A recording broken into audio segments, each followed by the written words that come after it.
Hi friends, thank you very much for taking time out of your schedules to watch this video.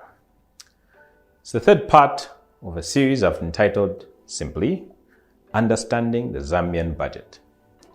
I hope that this conversation will help each and every one of us to have a better understanding of what the budget actually means, what's in there, what the intention is, so that each of us can then have our own view on what it means and how we respond. In the first part, I talked specifically about the mining sector, which has been a very topical issue. In the second, I spoke about decentralization, conversations around CDF, what's that all about. Today, I want to take a more holistic view in discussing the budget. And there's been a lot of conversation about, is the budget realistic? How will it be funded? Is the level of borrowing justifiable given where the country is and the stated intention of trying to make debt sustainable again? What do we need to bear in mind from a contextual point of view? Take a look at this. In this budget, there are quite a few concessions that have been given by the Honorable Minister of Finance and the government. So the conversation around mineral royalty deductibility is expected to cost the Treasury 3.2 billion kwacha. There's an increase in the exempt PAYE tax band from 4,000 kwacha to 4,500, leading to a cost to the Treasury of 600 million kwacha. Income taxes for most companies has reduced to 30% from 35% at a cost of 599 million kwacha. There are changes to the real estate sector around how that sector is taxed, leading to a potential of foregone revenue of 169 million kwacha. There is an incentive for those who import. Previously, if you imported goods in excess of $50, you had to pay tax. Now that threshold is $500. That is at a cost to the Treasury of 161 million kwacha, and so on and so forth. So quite a few incentives, and when I added these up, they come to over 4.8 billion kwacha. All right. Now remember, the country is trying to raise revenues. In this case, quite a bit has been given up. If you look at the budget itself and analyze what has been taken back by this particular budget, you find it comes to about 335 million kwacha. So in net terms, a sacrifice of 4.5 billion kwacha. If you add to that the fact that this budget at 173 billion kwacha is quite an increase from the 139 billion that is forecast for this year. From a revenue perspective, there's resources that are expected to be generated internally of 100 billion kwacha. So if you're doing your own budget as an individual, that's the resources that you're getting from your salary, your rent, and other income sources that are within your control.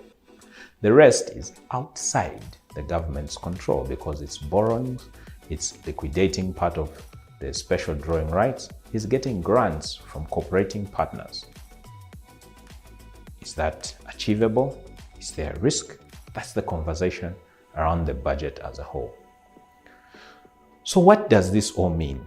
What do we need to be thinking about? And I think there are some pros and cons which I'll let you digest and then decide whether in totality you think that the budget as a whole is achievable. So number one, when you look at revenues and what the country hopes to generate, the resources within its control, at just over 100 billion kwacha, that number compares to a projection of almost 97 billion kwacha for 2021. So when you compare what is likely to be achieved for 2021 versus what the plan is for 2022, you see that there doesn't seem to be too much of a difference, despite all the concessions I spoke about. There is some risk though. Part of that revenue that's collected, a big chunk of it comes from the mining sector. The mining sector pay their mineral royalties and taxes in United States dollars. The average exchange rate for 2022 is likely to be lower than the average exchange rate we've seen for 2021 so far. That means that when those resources come into the treasury in dollars, they are likely to be worth less in Zambian kwacha. To what extent does that play out? We don't know, but something to think about. The other thing to think about in terms of where potential risks lie is that 44,000 employees are meant to be brought onto the payroll. 30,000 teachers, 11,200 health workers. There's a conversation around how will this be funded.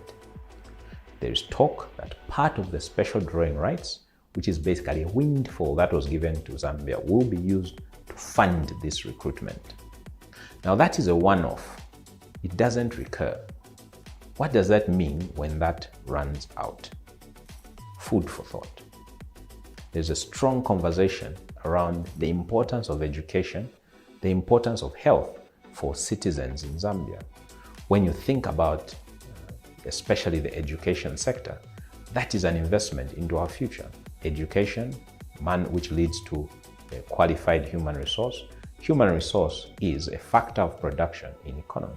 So is that expenditure or is it an investment? Whichever way, it's recurring. So what is the plan? There are some upsides as well, in that in the budget, there is a plan to pay off the creditors that Zambia owes, what is due in the year 2022. That, to me, doesn't factor in the reality that there is a negotiation that is ongoing, a conversation with the IMF that is likely to then lead to debt renegotiation and restructuring, which, if it does, will result in some relief. So it's like you plan, you owe someone money, you plan to pay them next week. Then when next week arrives, they tell you, hang on, I think you can pay me in a month's time. That means if you have those resources available, that's a good thing for you. If you didn't have them available and you intended to borrow, that means you don't have to do that. Again, that's a good thing. That is very, very important in terms of understanding some of the key dynamics that are contributing to this particular budget. But then you ask yourself the question, why all these incentives? What's the intention? Why taking a calculated gamble on recruitment?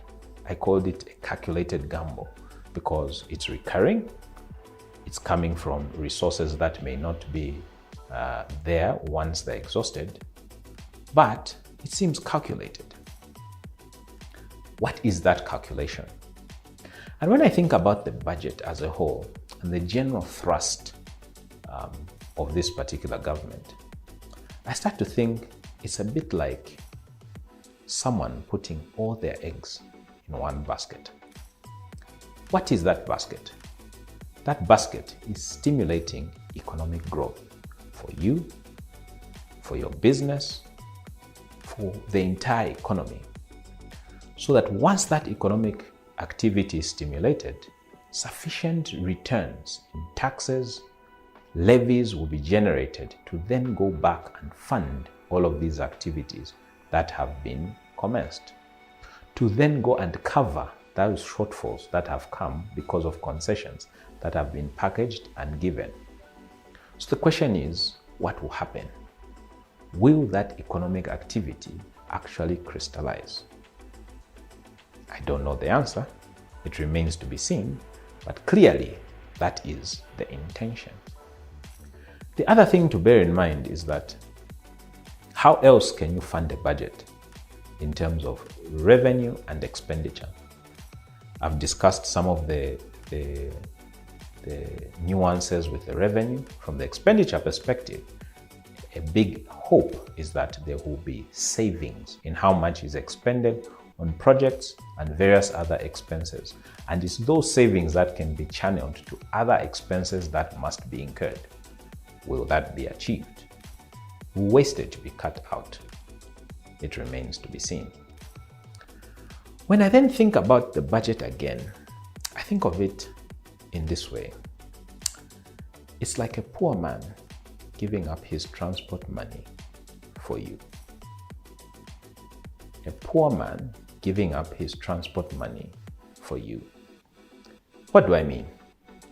Imagine for a moment you and someone who perhaps is not as fortunate as you are on a journey, and you're going to a certain destination. And at that destination, you're going to conclude a business deal that could change your lives forever. However, neither of you has the complete transport money to get you there by bus, to get you there quickly.